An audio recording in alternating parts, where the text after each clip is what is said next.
বাংলাদেশ থেকে পাচারের অর্থ ফেরাতে ইউরোপীয় ইউনিয়নের সহযোগিতা চেয়েছে দুর্নীতি দমন কমিশন। আন্তর্জাতিক এই জোটের পক্ষ থেকেও দেওয়া হয়েছে সহযোগিতার আশ্বাস।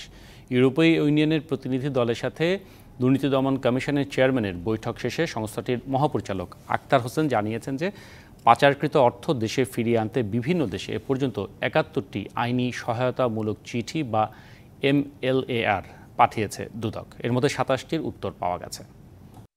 ইউরোপীয় ইউনিয়ন সহ বিভিন্ন দেশেই বাংলাদেশ থেকে অর্থ পাচার হয়েছে। দুদকের তথ্য বলছে, আমদানি রপ্তানি সহ নানা কৌশলে দেশ থেকে পাচার হয়েছে অর্থ।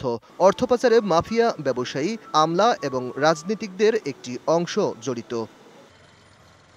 পাচারের অর্থ ফেরাতে দুদক এর আগে IMF, বিশ্বব্যাংক সহ বিভিন্ন আন্তর্জাতিক সংস্থার সঙ্গে বৈঠক করেছে।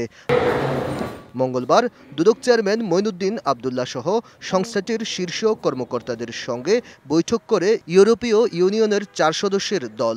বৈঠকে দুদকের পক্ষ থেকে জানানো হয়, ইউরোপীয় ইউনিয়নভুক্ত দেশসহ বিভিন্ন দেশে বাংলাদেশ থেকে পাচার হলেও তা ফেরত আনা যাচ্ছে না। পাচারের তথ্য চেয়ে ওইসব দেশে চিঠি দিয়েও কোনো সদুত্তর মিলছে না।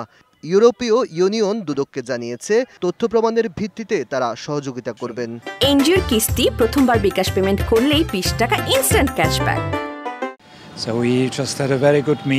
দুর্নীতি দমন কমিশনের সঙ্গে খুবই ফলপ্রসূ বৈঠক হয়েছে।